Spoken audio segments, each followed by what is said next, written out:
Hola, ¿qué tal? Hoy vamos a hablar de la apnea del sueño. Soy el doctor Marco Hugo Sánchez, médico neumólogo con maestría en medicina del sueño. Mira, te platico. Vamos a hablar de esta enfermedad, que es una enfermedad muy común. Afecta casi a 1 de cada 4 adultos en este país. Y la verdad es que muy pocos médicos, incluso la población general, muy pocos la conocen. ¿Qué es la apnea del sueño?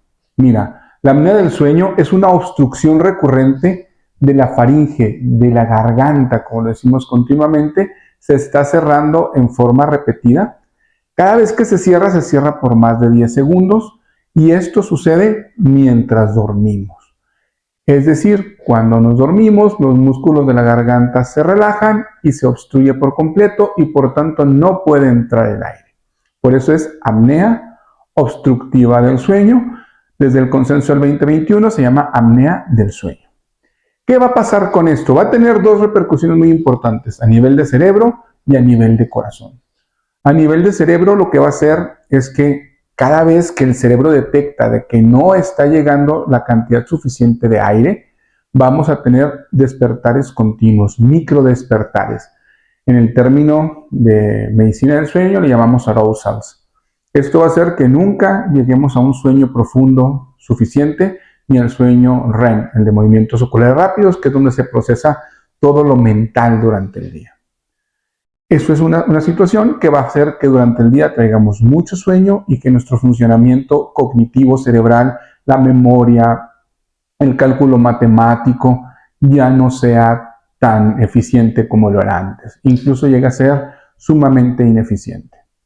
Y a nivel del corazón, cada vez que estamos teniendo una obstrucción, el cuerpo lo interpreta como que nos estamos ahogando. Y la forma de responder esto es produciendo adrenalina. Y el cerebro se despierta, produce adrenalina, el corazón recibe esa adrenalina, empieza a latir más rápido y las arterias se empiezan a cerrar.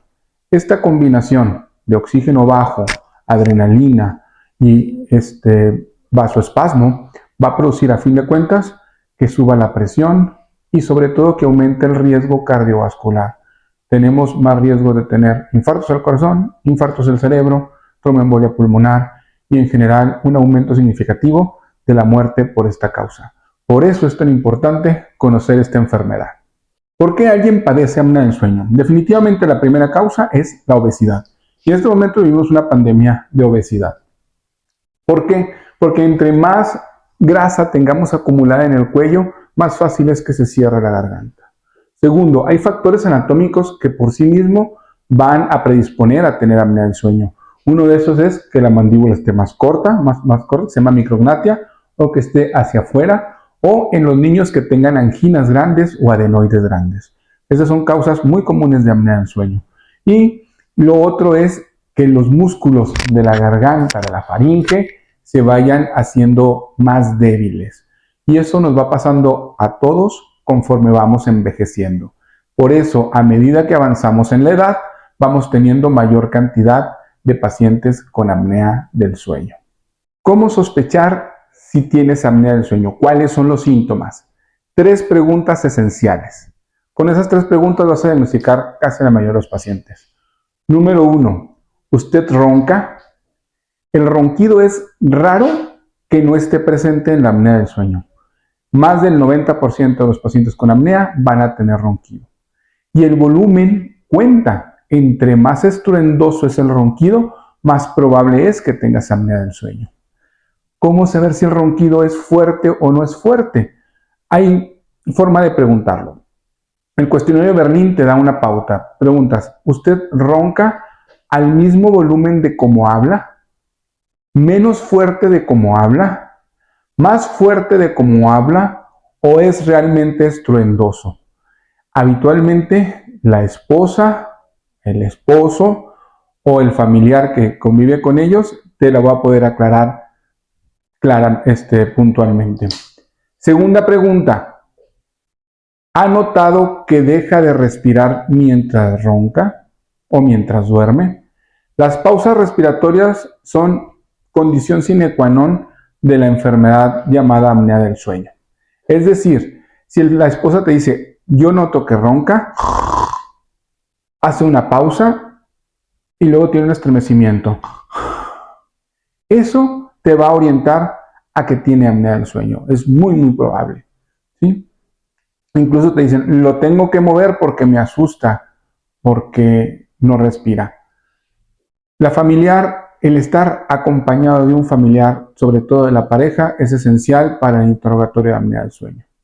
Y la tercera pregunta, que esa es un síntoma que te va a referir la persona que lo padece, es ¿qué tanto sueño tiene usted durante el día? ¿Y cómo evaluar si tienes mucho sueño durante el día? Hay una escala, que es la escala tradicional que utilizamos, que es la escala de Epworth. Y ahí preguntas, ¿qué tan posible es que usted se quede dormido en diversas situaciones?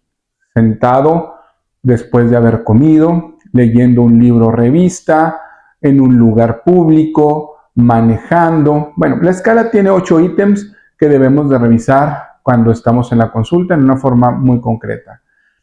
Es difícil a veces tener un cuestionario tan grande, pero habitualmente si el paciente te refiere, me quedo dormido platicando, o me he quedado dormido en los semáforos cuando estoy haciendo alto, o me he quedado dormido manejando, es una somnolencia muy severa.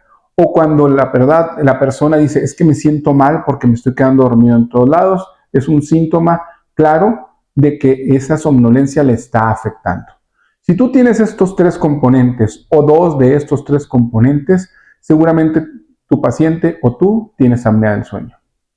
¿Qué hacemos ahora que tenemos síntomas que sugieren que tengamos apnea del sueño?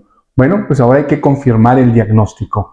¿Y cómo vamos a hacer eso? Pues hay diversas formas, diversos estudios para saber si tienes apnea del sueño. La poligrafía respiratoria. Esto que tengo puesto es cómo se hace una poligrafía respiratoria. ¿Qué es decir? Es un estudio en el cual vamos a medir la oxigenación que tenemos durante el sueño, mientras dormimos. Vamos a medir el flujo respiratorio, cómo estamos respirando y cuándo dejamos de respirar, y los movimientos torácicos mediante estas bandas. Esto se va a registrar todo al mismo tiempo y vamos a poder evaluar cuántas veces dejas de respirar, cómo se comporta tu oxigenación y si tu cuerpo está teniendo respuesta a esas pausas respiratorias. Esto es un método que se hace en su casa. Te colocamos esto y te vas a dormir a tu casa. Ventajas, es mucho más barato. Número 2, puedes dormir en tu casa, en tu ambiente, con tu almohada, con tu esposa, y eso va a hacer que el sueño sea mucho más natural. Desventajas, como desde que lo enciendes empieza a censar, vas a medir todos los eventos durante la noche y no te vas a dar cuenta cuando está despierto. Entonces puede salir que tengas muchos eventos, pero dormiste muy poquito tiempo, pero el tiempo de estudio es muy largo, entonces la enfermedad sale como si fuera más leve de lo que es. Por lo tanto, se tiene que tener mucho cuidado cuando sale negativo el estudio. Ahora vamos a hablar de otro método. Este método también te vas a dormir a tu casa con un equipo que se te pone en el consultorio y es un método que te permite igual dormir en tu cama, en tu ambiente natural, y es un poco más específico y más útil. Este se llama tiempo de amplitud de pulso o WatchPad. ¿En qué consiste? Va a ser un sensor que adentro tiene un globo que se va a inflar y va a estar checando tus pulsaciones. Y cada cambio de pulsación es diferente cuando estás respirando de una forma o de otra. Es un poquito más complejo explicarlo, pero lo que te puedo decir es que el corazón y el pulmón son vecinos y que cuando la respiración se altera, el pulso también se altera. Y este equipo tiene un algoritmo, tiene una tecnología muy importante que nos permite saber cuando estás respirando, cuando no estás respirando, cuando es una apnea obstructiva y cuando es una apnea central. Consiste en esto, en un sensor, que este sensor es desechable, se cambia con cada estudio, trae un globito adentro que va a permitir checar precisamente el pulso, es muy preciso. Y este acelerómetro que nos va a permitir, en base a los movimientos musculares, darnos una aproximación de los niveles de sueño, de la arquitectura de sueño. Entonces este estudio sí sabe cuando estás dormido, sabe cuando estás despierto, mide la oxigenación, mide el riesgo cardiovascular y en sí nos da 7 parámetros muy importantes. Realmente es el estudio que más estamos utilizando en este momento para hacer diagnóstico de apnea del sueño y que aparte nos da el bonus de decirnos cómo es la arquitectura del sueño. Y que si lo sabemos utilizar, cuando ya estamos con tratamiento, podemos ver qué tanto se corrige la apnea del sueño. Y no creas que se me ha olvidado el método principal, que es la polisomnografía. La polisomnografía es el método rey. Los que nos formamos en sueño es el método que empezamos a utilizar para hacer el diagnóstico de apnea del sueño. Nos va a dar todos los parámetros de cómo funciona el cerebro durante la noche, cómo está funcionando el corazón, cómo se mueven los músculos, cómo se mueven los ojos, podemos ver etapas de sueño, podemos ver cuántas veces dejas de respirar, todo en conjunto. Sin embargo, tiene varios bemoles. Número uno, es un estudio complejo de instalar y tiene que hacerse en una unidad que esté preparada para ello, con cámara, con una cama. Número dos, eso va a hacer que saquemos al paciente de su entorno natural y esté en un hospital o en una unidad de sueño donde habitualmente batallan para dormir y tenemos un estudio de un sueño no natural. Número tres, es caro. Realmente triplica el precio de los estudios ambulatorios. Número 4, es difícil de interpretar. Pocos tenemos la formación para leer esto y no está accesible en todos los medios y menos en Latinoamérica. Somos pocos los que leemos polisomnógrafo y las polisomnografías son tardadas en leer, ocupa mucho tiempo, en lo cual también aumenta el costo de los estudios. Y aparte, los equipos son costosos y no se tienen disponibles en cualquier lugar. Pero es el gold standard. Realmente para apnea del sueño, los métodos simplificados son muy útiles cuando tienes duda o cuando quieres iniciar un tratamiento o hacer un tratamiento más fino, ajustando con los tratamientos de ventilación y la polisomnografía en tiempo real, es cuando más utilidad tiene. Sin embargo, si no te hicieron una polisomnografía completa, no creas que te están tratando mal. Los métodos simplificados son muy útiles y son muy válidos. Bueno, ¿y qué me va a pasar si tengo apnea del sueño? Porque si fuera el puro ronquido, pues cambiándome de habitación, se acaba el problema. Pero el problema no es ese. Ya lo dijimos, el dejar de respirar va a afectar sobre todo a tu cerebro y a tu corazón. Y ya está estadísticamente muy bien definido qué es lo que va a pasar. Por ejemplo, como no tenemos un sueño reparador, las personas que tenemos apnea del sueño solemos tener más riesgo de accidentes tanto de tráfico como laborales. Se calcula que las personas con apnea del sueño tienen 7 veces, o sea, un 700% de riesgo de tener un accidente de tráfico más que la persona que no tiene apnea del sueño. Y si lo conjuntas con alcohol, tienes de 11 a 13 veces más posibilidades de tener un accidente de tráfico. Asimismo, si eres conductor de maquinaria pesada u operas alguna maquinaria específica en la industria, tienes de 2 a 3 veces más riesgo de tener un accidente laboral. También, te decía, afecta el corazón. Se ha visto que hasta el 80%, del 20 al 80% de los pacientes que tienen apnea del sueño presentan algún tipo de arritmia. En algunos casos de ellos son letales y son los que causan la muerte del paciente. Lo más común es que tengan bloqueos auriculoventriculares, que esa es una arritmia muy específica que tendríamos que profundizar en ella. También se ha visto que los pacientes que tienen apnea del sueño tienen de 2 a 3 veces más riesgo de tener un infarto cerebral, es decir, que un coágulo tape alguna arteria del cerebro, lo que se conoce en el común aquí en México de tener una embolia cerebral o un infarto cerebral. Se ha visto que hasta el 60% de los pacientes que tienen un infarto cerebral tienen apnea del sueño. Y se ha visto más aún que los que tuvieron ese infarto cerebral y no tienen un tratamiento después del infarto cerebral para apnea del sueño, evolucionan peor que los que tienen apnea del sueño. El punto tal vez más significativo es el riesgo de infarto al corazón. Las personas que tienen apnea del sueño tienen 3 veces más riesgo de tener un infarto al corazón y tienen 2 veces más riesgo de que en el primer infarto mueras a causa del infarto. O sea, es importantísimo. Se ha visto también relacionada con los coágulos que se van a los pulmones, con la tromboembolia pulmonar. Muchos de los pacientes con apnea del sueño, el del 20 al 30%, desarrollan una cosa que se llama hipertensión pulmonar. Es decir, la parte derecha del corazón empieza a batallar para funcionar y la presión de las arterias que llevan la sangre al pulmón para oxigenarse empieza a aumentar y eso hace que les falte mucho el aire y es una condición muy severa. Se ha visto que la insuficiencia cardíaca es muy común en la presencia de pacientes con apnea del sueño y aquí en una forma especial de apneas que se llaman apneas centrales. Pero sí, realmente el riesgo de tener insuficiencia cardíaca es el doble que las personas que no tienen apnea del sueño. También se relaciona mucho, como se relaciona con la obesidad, se va a relacionar con el síndrome metabólico y con la diabetes. Y incrementa de 8 a 9 veces la presencia de síndrome metabólico. Es decir, en este momento las principales causas de muerte que siguen siendo las enfermedades cardiovasculares y las alteraciones del metabolismo están sumamente relacionadas con la apnea del sueño. Como bonus, los pacientes que tienen cáncer, en especial melanoma o cáncer de pulmón, suelen avanzar más rápido y tener menos sobrevida cuando se tiene apnea del sueño no tratada.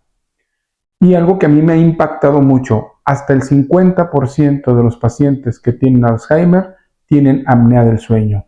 Se ha visto que la apnea del sueño tiene un deterioro mucho más precoz, mucho más rápido cuando se tiende a tener alguna enfermedad de tipo demencial. Y vamos teniendo un deterioro muy importante de nuestras facultades cerebrales. La depresión es más común en aquel que tiene apnea del sueño que en el que no lo tiene, hasta un 26% más. Y se ha visto, y esto en especial interesa a los varones, hay estudios que dicen que la disfunción eréctil, la impotencia sexual, se presenta hasta en el 51% de los varones que tienen apnea del sueño. Sin embargo, esto se amplía en algunos estudios que salieron en China el año pasado hasta el 71%.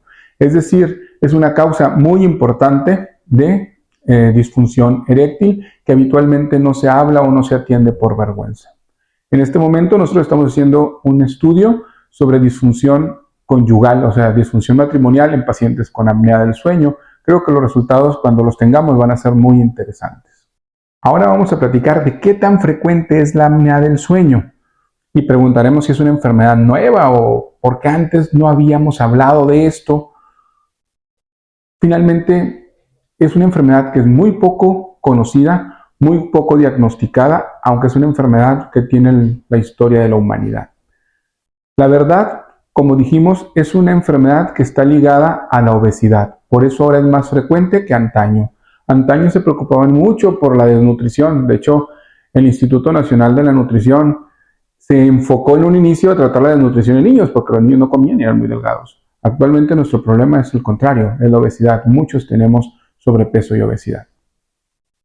Es decir, esta es una enfermedad que va a ir cambiando según los factores de riesgos y los factores epidemiológicos que tenemos.